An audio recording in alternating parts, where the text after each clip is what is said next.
Hi అండి. Hello అందరికీ నమస్కారం. ఈరోజు మార్నింగ్ నేను 10కి పనులనేవి స్టార్ట్ చేశానండి.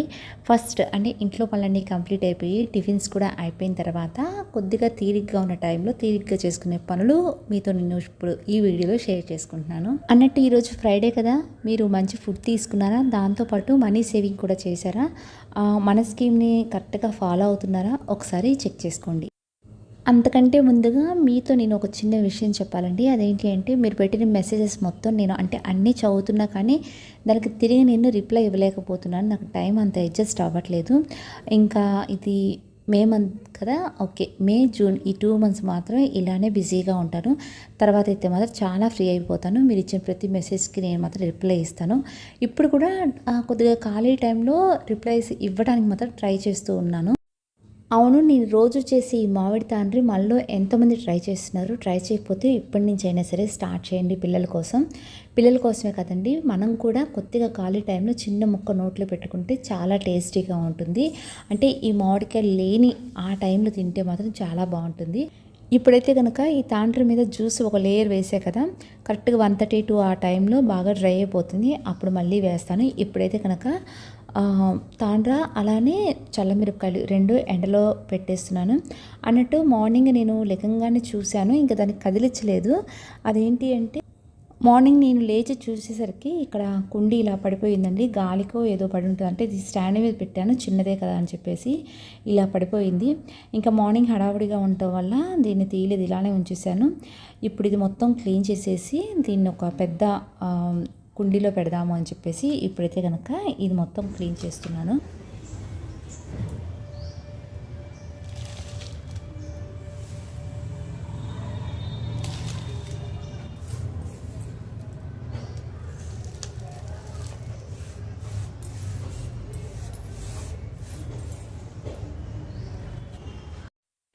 ఇప్పుడు మీరు చూస్తున్న ఈ మొక్కను ఇంకొక మొక్క ఉందండి. ఈ రెండు ఈ రోజైతే కనుక వేరే టబ్స్లో వేసేద్దాము అనుకుంటున్నాను.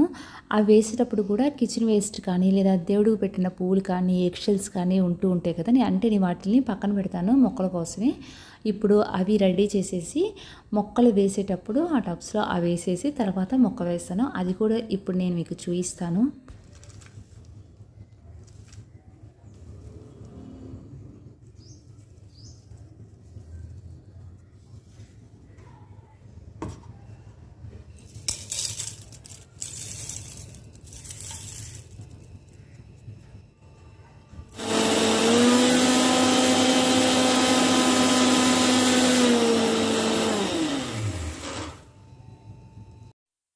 తర్వాత మన ఫ్యామిలీ మెంబర్స్ చాలామంది, అక్క మేము కూడా యూట్యూబ్ స్టార్ట్ చేయాలి అనుకుంటున్నాము, ఎడిటింగ్ ఎలా చేయాలి, వీడియోస్ని ఎలా పోస్ట్ చేయాలి, అన్నిటికంటే ముఖ్యంగా ఫేస్ కనిపించకుండా వీడియోస్ ఎలా తీయాలి అని మాత్రం నన్ను చాలాసార్లు వీడియోస్లో అడుగుతున్నారండి. ఫస్ట్ మనం యూట్యూబ్ ఛానల్ స్టార్ట్ చేయాలి అంటే కనుక ముందు యూట్యూబ్ గురించి కరెక్ట్గా అన్నీ అంటే A to Z తెలుసుకోవాలండి. దాని తర్వాత మీకు దేంట్లో టాలెంట్ ఉంది, మీరు పోస్ట్ చేసేది కానీ మీరు పెట్టే కంటెంట్ కానీ వ్యూవర్స్కి ఎలా నచ్చుతుంది, వాళ్ళు చూస్తారా చూడరా, ముఖ్యంగా యూట్యూబ్ గైడ్లైన్స్ ఏంటి, అలానే ఆ వీడియోని ఎలా పోస్ట్ చేయాలి, ఎలా ఎడిట్ చేయాలి, ఇలాంటివి చాలా చాలా ఉంటాయండి. ఒక యూట్యూబ్ స్టార్ట్ చేయాలి అంటే అది అంత తేలికైన విషయం ఏం కాదు. అందుకని యూట్యూబ్లోనే టెక్ ఛానల్స్ ఉంటాయండి. ఆ టెక్ ఛానల్స్లో మీకున్న డౌట్స్ మొత్తం వాళ్ళు చక్కగా క్లియర్ చేస్తారు. వాళ్ళు పెట్టే ప్రతి వీడియోని ఒక 1 మంత్ మాత్రం మీరు ఫాలో అవుతూ ఉండండి. యూట్యూబ్ గురించి మొత్తం తెలిసిన తర్వాత అప్పుడు యూట్యూబ్ అనేది మీరు స్టార్ట్ చేయండి. ఇక ఫేస్ కనిపించకుండా వీడియోస్ ఎలా తీయాలి అన్న విషయానికి ఆన్సర్ అయితే కనుక, మనం ఏ యాప్లో అయితే కనుక వీడియోని ఎడిటింగ్ చేస్తున్నామో దాంట్లో క్రోమ్ అనే ఒక ఆప్షన్ ఉంటుందండి. దాన్ని యూజ్ చేసుకుంటూ ఫేస్ కనిపించకుండా వీడియోస్ని మనం పోస్ట్ చేయొచ్చు, అంటే ఫేస్ కనిపించకుండా వీడియోస్ని తీసుకోవచ్చు. ఇంకా అంటే యూట్యూబ్కి సంబంధించి ఈ డౌట్స్ అడిగారండి. ఇంట్లో కుదరక అంటే బయటికి వెళ్ళి జాబ్ చేయడానికి ఇంట్లో కుదరని వాళ్ళు కానీ లేదా ఇంట్లో ఉండే డబ్బు సంపాదించాలి అనుకునే వాళ్ళకి యూట్యూబ్ అనేది ఒక మంచి ప్లాట్ఫామ్ అండి. మరి ఇంకెందుకు ఆలస్యం, యూట్యూబ్ గురించి 1 మంత్ స్టడీ చేసి దాని గురించి పూర్తిగా తెలుసుకొని ఒక ఛానల్ అనేది స్టార్ట్ చేయండి. అంటే నాతో చాలామంది అడిగారు కదా, వాళ్ళు అడిగే ఆ డౌట్ని అక్కడే అలా వదిలేయకుండా మీరు ఈరోజే ఇక్కడి నుంచే స్టార్ట్ చేయండి. ఇప్పుడు ఈ కుండీల్లో నేను దేవుడికి పెట్టిన పువ్వులు అలానే ఎగ్‌షెల్స్ పౌడర్ వేసా కదా! పువ్వులైతే కొద్దిగా డ్రై అయిపోయినాయండి. ఒక లేయర్ పువ్వులు, ఒక లేయర్ మట్టి, ఇంకొక లేయర్ ఎగ్‌షెల్స్ పౌడర్ ఏసి మళ్ళీ మట్టి వేశాను కదా! ఇప్పుడు ఇలా మొక్క పెట్టేసి మొత్తం మట్టి వేశాను. ఈ ప్లాంట్స్‌కి ఒక 3 రోజులకోసారి లేదా 2 రోజులకోసారి నీళ్లు పోస్తే సరిపోతాయండి. అలా నీళ్లు పోయటం వల్ల ఇప్పుడు లోపల నేను వేసిన పూలున్నాయి కదా! అవి మట్టిలో చక్కగా అంటే కంపోస్ట్ అయిపోతాయి. ఇంకా అంటే మొక్కకు కూడా చాలా బలమండి. మొక్కలు బాగా బలంగా ఉండాలి అన్నా, అవి మొగ్గలు వేసి పువ్వులు పూయాలి అన్నా సరే, నేను చూయించిన ఈ ఎగ్ షెల్స్‌ని చక్కగా పౌడర్ చేసేసి మొక్క మొదల్లో ఒక 1 స్పూన్ వేసినా, లేదా ఒక హాఫ్ బకెట్ వాటర్ తీసుకొని నేను చూయించిన పౌడర్ మొత్తం దాంట్లో కలిపేసేసి కొద్ది కొద్దిగా అన్ని మొక్కలకి మీరు నీళ్లు పోసినా సరే, మొక్కలు చక్కగా మొగ్గలు వేసి పూలు పూస్తాయండి. ఒకసారి ట్రై చేసి చూడండి. బయటైతే కనుక వాతావరణం చాలా చల్లగా ఉంది. బాగా గాలొస్తుంది. వర్షం పడుతుందేమో అన్నట్టుగా ఉంది. ఇంకా ఇప్పుడైతే కనుక ఇక్కడ వరకు అంటే మొక్కలకు సంబంధించిన పనైతే మాత్రం కంప్లీట్ అయిపోయింది. ఇంకా లోపట 2, 3 చిన్న చిన్న పనులున్నాయండి. అవి కూడా కంటిన్యూ చేస్తాను. మన ఫ్యామిలీ మెంబర్‌లో ఒకరు కస్టర్డ్ పౌడర్‌తో ఐస్ క్రీమ్ ఎలా చేయాలక్క అని చెప్పి అడిగారండి. చాలా సింపుల్ అండి. అప్పుడు నేను అది ప్రిపేర్ చేద్దాం అనుకున్నాను. అది కాక పిల్లలు ఊరెళ్ళారని చెప్పా కదా! వాళ్ళైతే కనుక వచ్చేసారు నిన్న. అత్తయ్య గారు వాళ్ళ ఇంటికెళ్లారు. ఈవినింగ్ వచ్చేస్తారు. వాళ్ళ కోసం కూడా అంటే మీరు అడిగారు ప్లస్ వాళ్ళు కూడా ఐస్ క్రీమ్ అడిగారు కాబట్టి ఈరోజు ఐస్ క్రీమ్ చేద్దాం అనుకుంటున్నాను ఇప్పుడే.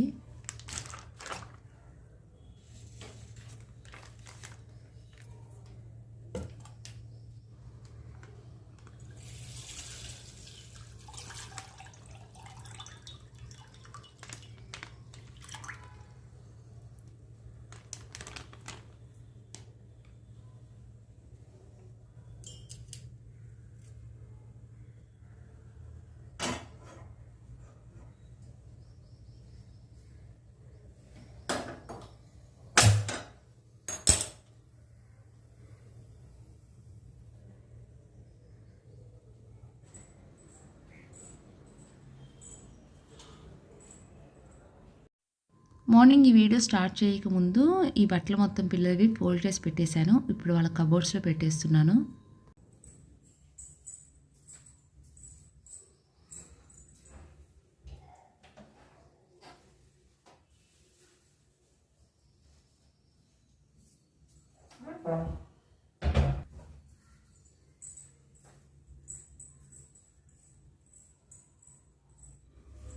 వీళ్ళకి హాలిడేస్ ఇచ్చిన తర్వాత ఒక 10 డేస్‌కి అనుకుంటా నెక్స్ట్ ఇయర్ బుక్స్ కూడా ఇచ్చేసారు. ఆ బుక్స్ రాగానే వీళ్ళ బుక్స్ కబోర్డ్స్ మొత్తం శుభ్రంగా సర్దేసేసి వీళ్ళకి అవసరం లేని వస్తువులన్నీ తీసేసి ఒక వీడియో కూడా నేను షూట్ చేశాను. వీలైతే కనుక దాన్ని ఎడిటింగ్ చేసి నెక్స్ట్ వీక్ పోస్ట్ చేద్దాం అనుకుంటున్నాను. తర్వాత పిల్లల బుక్స్ మొత్తం మీరేం చేస్తారు అంటే, మనం పిల్లలు వాడేసిన బుక్స్ కానీ లేదా లాస్ట్ ఇయర్ బుక్స్ అన్నీ ఉంటాయి కదా! వాటిని మీరు ఏం చేస్తారు అని చెప్పి అడిగారండి. నేనైతే కనుక ఆ పాత బుక్స్ మొత్తం వాళ్ళు యూజ్ చేసిన బ్యాగ్ ఉంటుంది కదా! ఆ బ్యాగ్‌లో పెట్టేసేసి అలా పక్కన పెట్టేస్తాను. ఆ స్కూల్స్ రన్ అయిన తర్వాత ఒక 2 ఆర్ 3 మంత్స్‌కి రీసైక్లింగ్‌కి బుక్స్ తెమ్మని చెప్పి స్కూల్‌లో చెప్తారండి. ఇది 3, 4 ఇయర్స్ నుంచి జరుగుతుంది. దానికోసం నేను ఆ బుక్స్ అయితే కనుక అలా పక్కన పెట్టేశాను. మార్నింగ్ అయితే కనుక నేను స్టవ్ క్లీన్ చేయలేదండి. అది కాక రేపు శుక్రవారం కదా! నేను ప్రతి శుక్రవారం ఆవు పాలతో పాలు పొంగిస్తానండి అమ్మవారికి. అందుకని స్టవ్‌ని మాత్రం ముందు నీట్‌గా క్లీన్ చేసేసుకుంటాను గురువారమే. అందుకని ఇప్పుడైతే కనుక స్టవ్ క్లీన్ చేద్దామని చెప్పేసి ఈ పని స్టార్ట్ చేశాను.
పిల్లలకి నేను ఐస్ క్రీమ్ చేద్దాం అనుకుంటున్నాను అండి కస్టర్డ్ పౌడర్తో. ఒక హాఫ్ లీటర్ పాలు తీసుకున్నాను. హాఫ్ లీటర్ పాలల్లో నేను ఇప్పుడు షుగర్ వేసేసానండి. షుగర్ అనేది పిల్లలు తినే స్వీట్ని బట్టి వేసుకోండి. కానీ దీంట్లో ఐస్ క్రీమ్లో మాత్రం కొద్దిగా ఎక్కువగానే వేసుకోవాలి. అంటే మనం ఇప్పుడు టేస్ట్ చూసేటప్పుడు మనకి షుగర్ అనేది ఎక్కువగా అనిపించాలి. ఇది ఐస్ క్రీమ్ అయ్యాక కరెక్ట్గా బ్యాలెన్స్ అయిపోతుంది. ఇప్పుడు ఈ పాలు బాగా మరిగిన తర్వాత షుగర్ వేసా కదా, షుగర్ కూడా పూర్తిగా కరిగిపోయేదాకా ఈ పాలని ఇలా మరగనివ్వాలి. ఈలోపు ఇంట్లో మామిడికాయలు ఉన్నాయి. ఆ మామిడికాయలు కూడా ఇలా జ్యూస్ తీసేస్తున్నాను. అస్సలు వాటర్ అనేది తగలకుండా ఇలా మొత్తం కాయల్ని జ్యూస్ తీసేస్తున్నాను. ఈ జ్యూస్ రేపు మార్నింగ్ నేను ఇందాక మార్నింగ్ తాండ్ర చేశా కదా, దాని మీద ఒక 1 to 2 లేయర్స్ చేయడానికి ప్లస్ పిల్లలకు కూడా ఇది ఒక ఐస్ క్రీమ్ చేస్తున్నా కదా ఆ పాలతో. అలానే ఇప్పుడు తీసిన ఈ జ్యూస్ని కూడా ఒక బౌల్లో వేసేసి ఫ్రిడ్జ్లో పెట్టేస్తాను. మ్యాంగో ఐస్ క్రీమ్ లాగా ఉంటుంది. ఇంకో మంచి టేస్ట్ చెప్పనండి. ఇప్పుడు ఈ ఐస్ క్రీమ్తో ఈ మ్యాంగో ఐస్ క్రీమ్ కూడా యాడ్ చేసుకొని తిన్నా సరే టేస్ట్ చాలా బాగుంటుంది. ఒకసారి ట్రై చేసి చూడండి. పిల్లల్ని కూడా ఒకసారి ట్రై చేయమనండి. ఇక ఇప్పుడైతే కనుక ఒక బౌల్లో పాలు తీసుకొని ఒక హాఫ్ లీటర్ పాలకి ఒక 2 స్పూన్స్ పౌడర్ వేసేసి కలిపి ఆ లిక్విడ్ మొత్తాన్ని ఈ పాలల్లో వేసేసాను. కానీ అలా వేసేటప్పుడు గరిటెతో తిప్పుకుంటూ ఉండాలండి. బాగా చిక్కగా అయిపోయింది కదా, తొందరగా అడుగంటుతుంది. అడుగంటకుండా ఒక 5 to 10 minutes మాత్రం గరిటెతో ఇలా తిప్పుతూనే ఉండాలి. 10 minutes అయిపోయిన తర్వాత నేను ఇక స్టవ్ ఆఫ్ చేసేస్తున్నాండి. ఈ లోపల ఇది ఆరిపోతుంది కదా. తర్వాత ఈ మ్యాంగో జ్యూస్ తీసా కదా, దీన్ని కూడా శుభ్రంగా మిక్సీ పట్టేసేసి ఒక 10 to 15 seconds దీన్ని కూడా ఫిల్టర్ చేసేసుకోవాలి. మామిడికాయలు అయితే తీయగా ఉన్నాయండి, నేను ఏమీ కలపట్లేదు. ఒకవేళ మామిడికాయలు పుల్లగా ఉంటాయి అనుకుంటే కనుక కొద్దిగా షుగర్ కానీ లేదా పటిక బెల్లం కానీ యాడ్ చేసుకోవచ్చు. ఇందాక నేను కస్టర్డ్ మిల్క్ని స్టవ్ మీద పెట్టా కదా, అవి కూడా చక్కగా ఆరిపోయినాయి. వాటిని మిక్సీలో వేసేసి 10 to 15 seconds బాగా మిక్సీ పట్టిన తర్వాత ఇక దాన్ని ఫిల్టర్ చేయాల్సిన అవసరం లేదండి. ఇలా ఒక గిన్నెలో వేసేసి డీప్లో పెట్టేసుకోవటమే. ఇప్పుడు ఈ రెండింటిని నేను ఐస్ క్రీమ్ కోసం డీప్లో పెట్టేసుకుంటున్నాను. ఒక 8 hours లేదా 10 hours తర్వాత చక్కగా ఇవి ఐస్ క్రీమ్స్ అయిపోతాయి. తర్వాత మ్యాంగో జ్యూస్ చేయాలి అనుకున్నా లేదా ఇలా ఐస్ క్రీమ్గా ప్రిపేర్ చేసుకోవాలి అనుకున్నా సరే మ్యాంగో జ్యూస్ మొత్తం తీసిన తర్వాత ఫిల్టర్ చేయకుండా ఫిల్టర్ చేసే ముందే ఒక 10 to 15 minutes చక్కగా మిక్సీ పట్టేసేయండి. అలా మిక్సీ పట్టడం వల్ల ఒక జ్యూస్ అనేది చాలా స్మూత్గా ఉంటుందండి. మీరు జ్యూస్ తీసి ఫిల్టర్ చేసిన దానికి అలానే జ్యూస్ తీసి మిక్సీ చేసి ఫిల్టర్ చేసిన జ్యూస్కి చాలా తేడా ఉంటుందండి. తాగుతున్నా అంటే టేస్ట్లో కాదు కానీ స్ట్రక్చర్లో మాత్రం చాలా తేడా ఉంటుంది. ఒకసారి మీరు ట్రై చేయండి. తాగుతున్నా కూడా స్మూత్గా చాలా బాగుంటుంది జ్యూస్. నేనైతే కనుక ఎప్పుడూ అలానే చేస్తాను. తర్వాత ఈ ఐస్ క్రీమ్స్ 2 ఎలా వచ్చినాయో నేను నెక్స్ట్ వీడియోలో చూపిస్తాను. ఇంకా ఇప్పటికైతే కనుక రేపు శుక్రవారం కదా, అమ్మవారికి పూలు కడుతున్నాను. చక్కగా విరజాజి పూలు వచ్చినాయి. లక్ష్మీదేవికి వాసనతో ఉండే పూలు అంటే చాలా ఇష్టం అంట. ఎప్పుడైనా నేను మార్కెట్ నుంచి అంటే పూల మార్కెట్లో సంపెంగి పూలు కూడా ఎక్కువ దొరుకుతూ ఉంటాయండి. ఆ పూలు కూడా తెప్పిస్తాను. ఇప్పుడైతే కనుక విరజాజి పూలు అయితే కనుక అమ్మవారికి మాల కట్టేస్తున్నాను. ఇంకా ఇప్పటితో ఈ పనులతో వీడియో అనేది ఫుల్ స్టాప్ పెట్టేస్తున్నానండి. అవును, మీకు వీడియో నచ్చినట్టయితే కనుక ఒక లైక్ చేయండి. ఈ వీడియో ఇంకెవరికైనా హెల్ప్ అవుతుంది అనుకుంటే తప్పకుండా షేర్ చేయండి. అలానే మీరు ఇచ్చే ప్రతి కామెంట్ ప్రతి లైక్ నాకు ఎంతో మోటివేషన్గా ఉంటుంది. మన ఫ్యామిలీ మెంబర్స్ అయితే మన ఛానల్ని సపోర్ట్ చేయండి. కొత్త వాళ్ళైతే మన ఛానల్ని సబ్స్క్రైబ్ చేసుకోండి. మరో మంచి మంచి వీడియోస్ నెక్స్ట్ మళ్ళీ మిమ్మల్ని కలుస్తాను. అప్పటి వరకు థ్యాంక్ యూ.